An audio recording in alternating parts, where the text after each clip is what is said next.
ఎవరంటే నీలా ఉంటది అంటాం, పోరాటానికి స్ఫూర్తి ఎవరంటే చరిత్ర వినిపిస్తాం, విజయానికి రారాజు ఎవరంటే నీ నడవడే అంటాం, వినయానికి నిజమంటూ ఎక్కడంటే నేను మాత్రమే చూపిస్తాం. గజరాజుని భయపెట్టలేవుగా వీధి కుక్కల అరుపులు, ఆ సత్యం ప్రతి కుక్కకి తెలుసు ఆ పొద్దు అడుగులు, సూర్యకాంతికే తప్పలేదుగా గ్రహణ గడియల నిందలు, అవతార పురుష నిన్ను రాష్ట్ర వ్యాప్తంగా వైఎస్ఆర్ పార్టీ పిలుపు మేరకు ఎన్నికల హామీలు భాగమైన నిరుద్యోగం, అందరికీ ఉద్యోగాలు 20 లక్షలు ఇస్తా అన్నాడు సంవత్సరానికి, లేదంటే 3,000 కాడికి నిరుద్యోగ వృత్తి ఇస్తా అన్నారు. ఆ మాటను నమ్మిన యువకులు ఉద్యోగాల కోసం ఆశపడి ఓటేస్తే ఇవాళ పీటమెక్కిన చంద్రబాబు నాయుడు తెలియనట్టుగా సంవత్సరం దాటేసి నిరుద్యోగ వృత్తి ఇవ్వకుండా నెలకు 3,000 కాడికి ఇప్పుడు 12 నెలలు కలిసి 36,000 ప్రతి యువకుడికి ఈ ప్రభుత్వం బాకీ పడింది. మొన్న మనం ఉద్యమం చేయగా తల్లికి వందనం అని చెప్పి 1 సంవత్సరం ఎగ్గొట్టి 2వ సంవత్సరం వచ్చినాక వేశారు.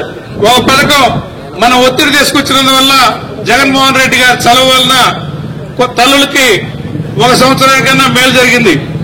రైతులకి రైతు భరోసా ఇవ్వలేదు.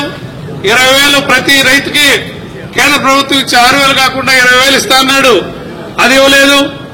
సంవత్సరం దాటిపోయింది, మళ్లీ ఈ సంవత్సరం సేద్యాలు మొదలైనవి.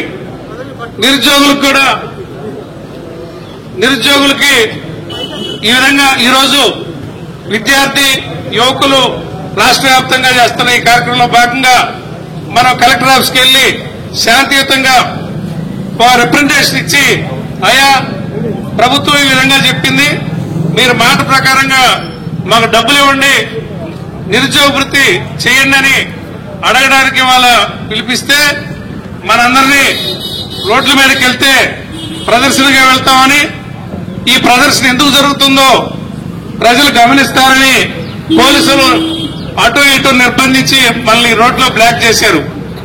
ఇవాళ జిల్లా వ్యాప్తంగా యువకులు వస్తా ఉంటే ఎక్కడికక్కడ ఆపుతూ 50 మంది వరకే రోడ్డు మీదకు పోండి, 5 కలెక్టర్ ఆఫీసులోకి పోండి అని పోలీసులు ఆంక్షలు పెడతా ఉన్నారు.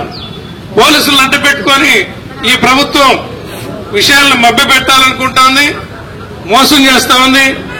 ప్రతి ఒక్కరికి కూడా మనం యువకులందరూ నాయకులందరూ చైతన్యంతో ఈ ప్రభుత్వాన్ని నిలదీయాలని మీ నోటు ద్వారా ఇవాళ సామాజిక మాధ్యమాలు కూడా మన గొంతుగా సామాజిక మాధ్యమాల్లో కూడా మనం వినిపించవచ్చు. అయితే పార్లమెంటరీ భాషలో న్యాయబద్ధంగా మనం ప్రశ్నించాలి. అవి ప్రజల వైరల్ అవుతూ ప్రభుత్వాన్ని నిలదీయడానికి కూడా ఉపయోగపడతాయని సందర్భంగా తెలియజేస్తా ఉన్నా. నమ్ముకున్న ఈనాడు జ్యోతి పేపర్ చదివే వాళ్ళు ఈ రోజులు ఎవరు లేరు. ప్రభుత్వ కార్యాలయాల్లో బిల్లులు కట్టించుకోవడం తప్ప ప్రజల పత్రికలతోటో పెయిడ్ ఛానల్స్ కో నమ్మి మోసపోయే తీరు లేదు. వాళ్ళ నిజాలందరికీ ప్రతి ఒక్కరి చేతిలో మనకి వెపన్ మన ఫోనే, దాంతో ఎప్పటికప్పుడు సమాచారం చూస్తున్నారు. కాబట్టి ముఖ్యంగా విద్యార్థులు యువకులు సామాజిక మాధ్యమాలను ఉపయోగించుకొని మనకి ఇవ్వాల్సిన బాకీల్ని, ప్రభుత్వం చెప్పిన హామీల్ని ఎండగడుతూ మీరు ఎందుకు ఇవ్వట్లేదు నిలదీయాలని మిమ్మల్ని అందరినీ కోరుతా ఉన్నా. ఆ విధంగా కూడా ప్రభుత్వానికి మన నిరసన తెలియజేయచ్చని సందర్భంగా తెలియజేస్తున్నా. అయితే ఎవరు కూడా పార్లమెంటరీ భాషలోనే మాట్లాడాలి. మనం మాట్లాడేది మన ప్రశ్నించే అధికారం మనకుంది, కానీ ఇంకొకరు తిట్టే అధికారం లేదు. బూతులు మాట్లాడకూడదు, అది గుర్తెరిగి మీరందరూ కూడా ఉండాలని సందర్భంగా తెలియజేస్తున్నా. రైతుల తరఫున జగనన్న వస్తే పొదిల్లో ఈ రోజుకి మనం శాంతియుతంగా ప్రదర్శన చేశాం. పోలీసులు అడ్డం పెట్టి ఒక 50 మందిని, మహిళలకి ఒక 50 మంది పోలీసులుండి నల్ల బెలూన్లు పెట్టి మేము జగనన్న మేము ఇన్ఛార్జీలందరం కూడా వెహికల్లో ఉండి చూస్తా ఉన్నాం. మేడ మీద నుంచి చెప్పులేయటం, మహిళల చాటు నుంచి రాళ్లు వేయటం, ఆటికి దెబ్బ తగిలి ఆ రాళ్లతోటి పోలీసులకు దెబ్బ తగిలితే మనోళ్లు కొట్టారని మన మీద కేసులు పెట్టి ఈ రోజు కూడా అరెస్ట్ లాగలా. నేను ఈ సందర్భంగా తెలియజేస్తున్నా, మీరు అరెస్టులు ఆపితే ఆపండి, లేదంటే వేలాదిగా వచ్చి పోలీస్ స్టేషన్లు అడ్డం కూర్చొని జైలు బోరో కార్యక్రమం పెట్టాల్సి వస్తుంది. ఈ సందర్భంగా తెలియజేస్తా ఉన్నా. ఆపకపోతే ఆ చిన్న రైతుల కోసం పొగాకు ధర గిట్టుబాటు రాలేదు, పొగాకు రైతులు ఆత్మహత్య చేసుకుంటున్నారని జగనన్న వచ్చి ఈ జిల్లాకు వచ్చి రైతుల తరఫున మాట్లాడితే కేంద్ర మంత్రి దిగొచ్చాడు, కేంద్ర ప్రభుత్వ కార్యదర్శులు దిగొచ్చారు. ఇవాళ మార్కెట్ కదలికి వచ్చిందన్న, ఇవాళ మార్కెట్ కదలికి వచ్చింది. రైతులు కొంత ఊపిరి పీల్చుకుంటున్నారు. ఇది జగనన్న వల్ల సాధ్యమైంది. మొన్న తల్లికి వందనం జగనన్న వల్ల సాధ్యమైంది. పొగాకు రైతు గిట్టుబాటు ధర కూడా జగనన్న వల్లే సాధ్యమైందని ఈ సందర్భంగా తెలియజేస్తున్నా. అయితే ఊసుపోక వేల మంది 40-50 వేల మంది వచ్చి పార్టీ బలంగా కనపడేసరికి జగన్మోహన్ రెడ్డి గారి మీద అభిమానం, ప్రజలు చూపిస్తున్న అభిమానం నోర్చుకోలేక వాళ్ళు రాళ్లేసి వాళ్ళు చెప్పులేసి మన కార్యకర్తలను రోజు 10 మంది లెక్కన అరెస్టులు చేస్తా ఉన్నారు.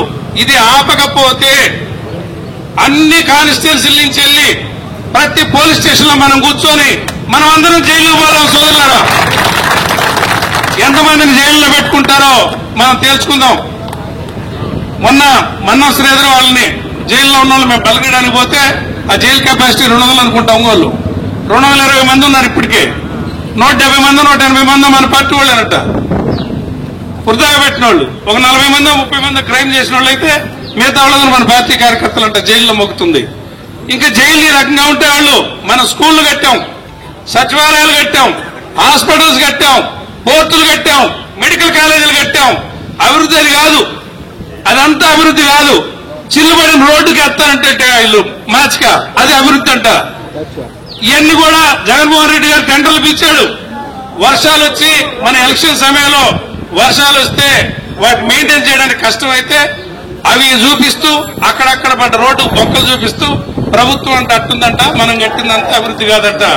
ఇటువంటి అబద్దాలు చెప్తూ కాలం గడిపిన చంద్రబాబు, అబద్దాలు చెప్తూ ఓట్లు అడిగిన చంద్రబాబుకి బుద్ధి చెప్పే విధంగా మనం అందరం నిలదీయాలి.